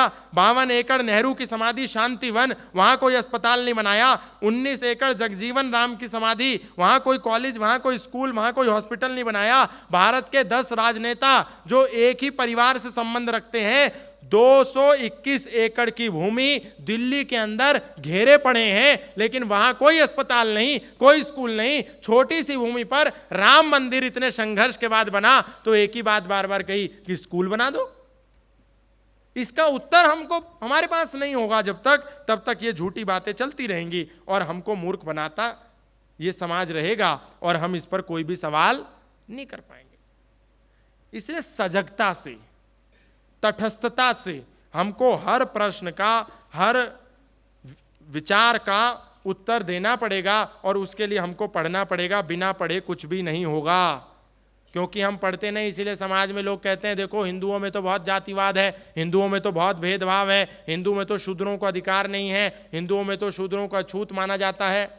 लेकिन जिस जगन्नाथपुरी की अभी मैं चर्चा कर रहा था, जब मैं वहां गया तो उस जगन्नाथपुरी के अंदर एक बहुत बड़ा ध्वज लहर रही थी। तो मैंने उनसे पूछा कि ये ध्वज इतनी सुंदर लहर रही है, ये कितने वर्षों में एक बार परिवर्तित होती है? तो उनने कहा ये हर दिन रोज सूर्य उदय से पूर्व ऊपर एक व्यक्ति जाता है और इसका परिवर्तन होता है। और उसमें जो सबसे महत्वपूर्ण बात उन्होंने बताई कि इस ध्वजा को परिवर्तन, जब से ये मंदिर है तब से ये ध्वजा परिवर्तन का कार्य शूद्रों के परिवार को ही दिया हुआ है। हर दिन एक शूद्र जाता है और इस ध्वजा को परिवर्तित करता है। अब ये विचार हमको पता ही नहीं, ये बात हम जानते ही नहीं, क्योंकि हमारा इंटरेस्ट ही नहीं है। हम जाते हैं पिकनिक स्पॉट की तरह, फोटो खींचते हैं और वापस आ जाते हैं। मंदिर में जाएं तो ये चिंतन करें, मनन करें, एक एक चीज को देखें। अगर शूद्र अछूत होता, अगर शूद्र निकृष्ट होता, अगर शूद्रों का अधिकार नहीं होता, तो ध्वजा जो मंदिर का शीर्ष है उसको परिवर्तन करने का कार्य शूद्र को क्यों दिया जाता? और आज से नहीं, जब से मंदिर है एक ही परिवार की पीढ़ी दर पीढ़ी दर पीढ़ी दर पीढ़ी उस ध्वजा को परिवर्तित कर रही है। वो उनकी सेवा है। कोई कार्य शूद्र करता है, एक कार्य क्षत्रिय समाज करता है, एक कार्य वैश्य समाज करता है और एक कार्य ब्राह्मण समाज करता है। जो कार्य जिसको दिया है पीढ़ी दर पीढ़ी वही कार्य वो करते आ रहे हैं। ये सनातन की समरसता का प्रतीक है, एकजुटता का प्रतीक है, सामंजस्य का प्रतीक है। यहां कोई जातिवाद, कोई भेदभाव, कोई ऊंच नीच कहीं भी किसी भी शास्त्रों में नहीं दिया है। ये लोगों ने हमारे ऊपर थोप दिया है। इसको हम कब समझेंगे? नहीं समझ सकते जब तक हम केवल मूवी देखते रहेंगे, केवल मूवी से ही इतिहास को देखना चाहते हैं। सावरकर जी केवल एक महापुरुष का पूरा जीवन चरित्र, पूरा जीवन उन्होंने क्या क्या कार्य किया, इस समाज को क्या क्या कार्य दिया, आज तक भी वीर सावरकर मंडल उस पर पूरा कार्य नहीं कर पाया। अभी भी लेखन का, पठन का, पाठन का, अध्ययन और अध्यापन का वीर सावरकर का कार्य 43 वर्षों से निरंतर चल रहा है और अभी भी वीर सावरकर का पूरा कार्य हम नहीं कर पाए, क्योंकि विराट व्यक्तित्व है। उनके विचार इतने विराट हैं कि ऐसे 1000 संस्थाएं भी होंगी तो भी उनके विषय में लिखना कम रह जाएगा। और ऐसे युग में हम चाहते हैं कि 30 सेकंड में एक रील आए और हमको इतिहास की बात बता दे। यह कदापि संभव नहीं हो सकता। अगर हमको इतिहास जानना है तो उसके लिए पुस्तकों का सहारा लेना पड़ेगा। हम पुस्तकों का सहारा नहीं लेते, केवल जोधा अकबर देखते हैं और उसी जोधा अकबर के आधार पर अकबर के चरित्र का मूल्यांकन करते हैं। इसीलिए इस देश में, इस देश का हर नौजवान अकबर को महान कहता है।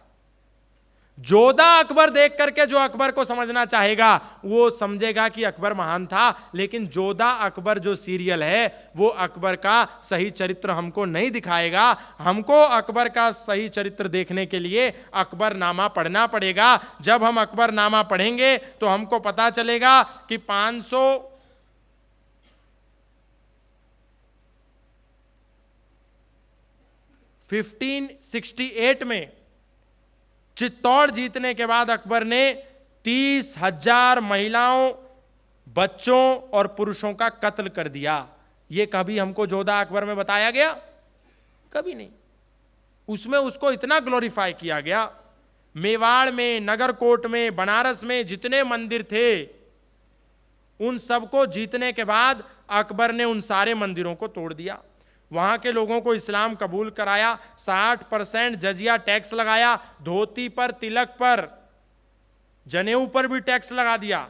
जितनी हिंदू महिलाओं से विवाह किया उन्हें पहले इस्लाम कबूल कराया। ये सारी बात अकबरनामा में जो अबू अल फजल ने लिखी है उसको जब हम पढ़ेंगे तो हमको पता चलेगा। लेकिन अकबर महान था, ये हम सब ने पढ़ा, लेकिन दारा शिकोह जिसने दर्शनों का, उपनिषदों का अरबी फारसी में अनुवाद किया और सनातनी बनना चाहता था, उसको उसके भाई औरंगजेब ने सजाए मौत दे दी। ये हमको किसी ने नहीं पढ़ाया।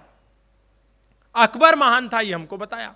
दारा शिकोह कौन था किसी ने नहीं बताया, क्योंकि दारा शिकोह सनातनी हो गया था, दारा शिकोह सनातन में आ गया था, दारा शिकोह सनातन के शास्त्रों को पढ़ता था, वो यहाँ के विचारों से सहमत था, इसलिए दारा शिकोह का इतिहास हमको नहीं मालूम। अकबर महान था ये हम सबको पता है। यानी सोचिए, इस देश की राजनीति, इस देश के नेता, इस देश के लोग अकबर को स्वीकार कर सकते हैं। अकबर महान है, इसीलिए अकबर के रोड बन सकती है इस देश के अंदर, बाबर के नाम से रोड बन सकती है, तुगलक के नाम से रोड बन सकती है, लोधी के नाम से रोड बन सकती है। जितने देश के आक्रांता थे, आतंकवादी थे, लुटेरे थे, बर्बर थे, उन सबके नाम से इस देश के अंदर, देश के उस स्थान पर जहां इस देश के हाई प्रोफाइल लोग रहते हैं, सारे नेताओं के आवास हैं, वहां अकबर रोड है, बाबर रोड है, हुमायूं रोड है, तुगलक रोड है, तैमूर रोड है, सारे आतंकवादियों के नाम से रोड है। लेकिन 70 सालों में इन नेताओं को उससे कोई आपत्ति नहीं हुई, किसी ने चिंता व्यक्त नहीं करी। लेकिन इस देश के प्रधानमंत्री ने वीर सावरकर के जन्मदिन पर नई संसद का उद्घाटन किया तो सारे देश के नेताओं ने कहा यह बहुत गलत हो रहा है। माने अकबर से भी नीचे हो गए सावरकर, बाबर, हुमायूं और औरंगजेब से भी नीचे हो गए। जिन नेताओं ने 70 साल में औरंगजेब रोड पर कोई आपत्ति नहीं करी, उन्होंने सावरकर के जन्म दिवस के अवसर पर संसद का उद्घाटन क्यों हो रहा है इस पर इतनी बड़ी आपत्ति करी और हमको पता ही नहीं चला। लेकिन 70 साल में सही व्यक्ति को चुनने का परिणाम क्या होता है यह हम सबने देख लिया। एक बटन दबाना, 5 साल में मौका आएगा, एक बटन, सही बटन दबाने का परिणाम क्या होता है 70 साल बाद पता चला। अंत में इसी बात, थोड़ी सी बात कहकर के अपनी बात को विराम देना चाहता हूं। जिस समय इस देश की संसद का निर्माण हुआ, नई संसद, तो नई संसद पूर्ण भी नहीं हुई थी। अधूरी संसद का ही उद्घाटन नरेंद्र मोदी जी ने घोषणा करी 28 मई, सावरकर जी का जन्मदिन, कि 28 मई को हम लोग संसद का उद्घाटन करेंगे। किसी को पता नहीं कि आखिर क्यों 28 मई को प्रधानमंत्री ने चुना है। संसद भी निर्माण पूरा नहीं हुआ तो 28 मई को क्यों उद्घाटन कर रहे हैं, कोई नहीं जानता। लेकिन एकाएक इस देश के प्रधानमंत्री ने घोषणा करी कि 28 मई को हम संसद का उद्घाटन करेंगे। सब लोग कंफ्यूज थे, क्यों कर रहे हैं। लेकिन जैसे ही वो उद्घाटन हुआ तो पता चला कि सावरकर को डेडिकेट करना था संसद का नया भवन। अब दुनिया में जब तक ये संसद भवन रहेगा, जब तक भारत रहेगा, तब तक 28 मई ही उसका स्थापना दिवस रहेगा। और सावरकर को अमर कर दिया एक विषय। और अभी अभी एक नया कार्य इस देश के माननीय गृह मंत्री ने किया जो 75 वर्षों में कोई नहीं कर पाया। हो सकता है कि हमारे लिए बहुत छोटा काम हो, लेकिन उसकी गंभीरता को यदि आप देखेंगे तो अमित शाह जी ने एक बहुत बढ़िया काम किया है। जो कार्य अच्छे होते हैं उसकी हमको प्रशंसा भी करनी चाहिए और जो कार्य होने चाहिए उसके लिए हमको मांग भी करनी चाहिए। यही लोकतंत्र का अंग है। बहुत से कार्य अभी होने हैं, होने चाहिए, ऐसी हमारी इच्छा है। लेकिन जो एक कार्य किया वो मैं आपको बताना चाहता हूं अंत में। जो कार्य 70-75 वर्षों से अधूरा था, इस समय हम वंदे मातरम का 150वां वर्ष मना रहे हैं। और आश्चर्य की बात है कि वंदे मातरम के नाम से ही देश आजाद हुआ। भगत सिंह ने फांसी का फंदा चूमा वंदे मातरम बोल करके, राम प्रसाद बिस्मिल ने क्रांति करी वंदे मातरम बोल करके, वीर सावरकर ने क्रांति की ज्वाला जलाई वंदे मातरम बोल करके, नेताजी सुभाष चंद्र बोस ने क्रांति के लिए आजाद हिंद फौज बनाई वंदे मातरम बोल करके, लाला लाजपत राय ने लाठियां खाई वंदे मातरम बोल करके, अशफाक उल्लाह खान, राजेंद्र लाहिड़ी और राजगुरु सुखदेव ने अपने प्राण दिए वंदे मातरम बोल करके, और दुश्मन की सीने में पहली गोली दागी मंगल पांडे ने वंदे मातरम बोल करके। वंदे मातरम भारत को आजाद कराने की नींव में था, मूल में था। लेकिन चाचा ने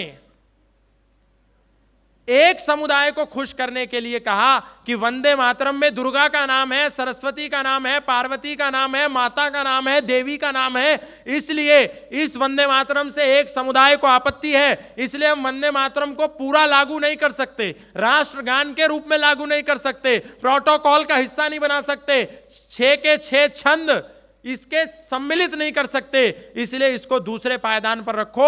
और 6 छंद में से केवल 2 ही छंदों को मान्यता दी, 6 के 6 छंदों को मान्यता नहीं दी। 4 छंद जो वंदे मातरम की आत्मा थे उसको काट करके अलग कर दिया। और 70-75 वर्षों से, भारत जब से आजाद हुआ तब से आज तक वंदे मातरम जिसके आधार पर भारत आजाद हुआ था उसको वो सम्मान नहीं दिया। लेकिन 2026 28 जनवरी को एक 4 पन्नों का नोटिफिकेशन भारत के गृह मंत्रालय ने जारी किया और कहा वंदे मातरम के 6 के छंद अनिवार्य रूप से गाए जाएंगे और प्रोटोकॉल के अनुसार राष्ट्रगान से पहले गाए जाएंगे। लेकिन सोचिए, केवल 4 पन्नों के आधार पर यह नया फैसला आ गया। इसको कितना समय लगता था? 4 मिनट। पर यह 4 मिनट का कार्य करने के लिए 75 वर्षों से कोई साहसी व्यक्ति हमको नहीं मिला। एक साहसी व्यक्ति आया और उसने कलम से हस्ताक्षर किए और कहा आज से वंदे मातरम के 6 के 6 छंद गाओ, प्रोटोकॉल में जन गण मन से पहले गाओ और सब गाओ, जो नहीं गाओ तो पाकिस्तान जाओ। ये सीधा सीधा बात कह दी।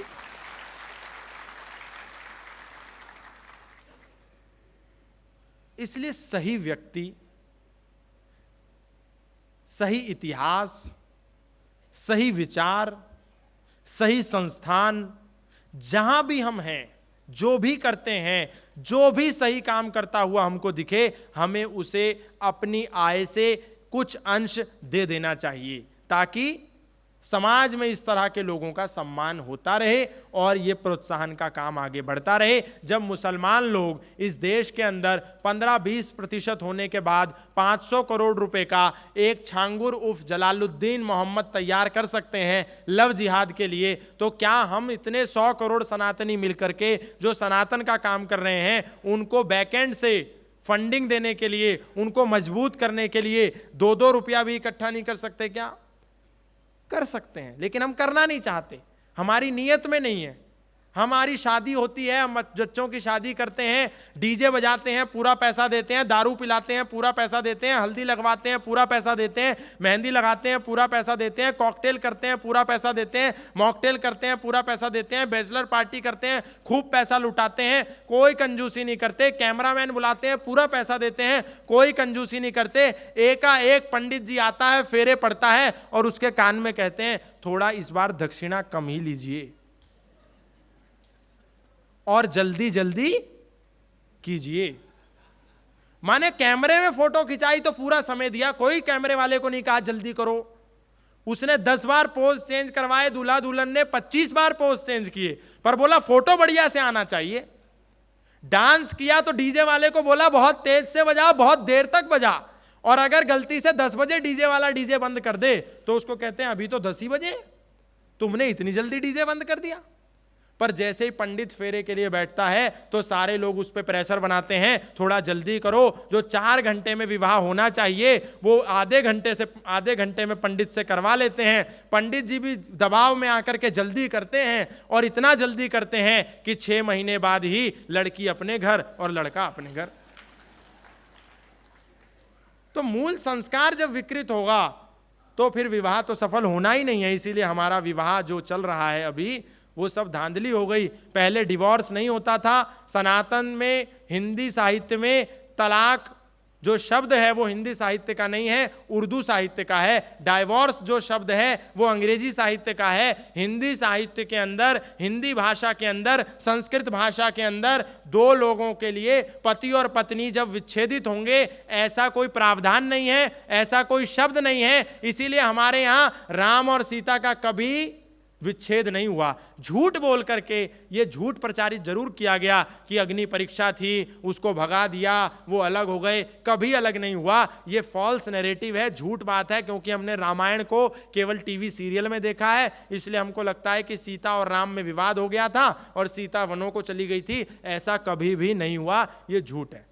और ऐसे बहुत सारे झूठ इस समाज में प्रचारित हुए हैं। इसीलिए हमने कहा कि आप सब स्वतंत्र वीर सावरकर मंडल में जाइए। 50,000 किताबें हैं, 50,000 ना सही तो कम से कम 50 किताबें तो वहाँ जाकर के पढ़िए, ताकि जो हमारा जो माइंडसेट है, जो नैरेटिव झूठे हमारे नैरेटिव दिमाग में हैं, वो करेक्ट हों और हम अपने सनातन के विषयों को, देश के विषय को, राष्ट्र के विषय को ठीक प्रकार से समझ पाएं। इन्हीं शब्दों के साथ बहुत बहुत धन्यवाद, बहुत बहुत आभार। बोले भारत माता की, भारत माता की, सत्य सनातन धर्म की, अधर्म का प्राणियों में, विश्व का। बहुत बहुत धन्यवाद, बहुत बहुत आभार।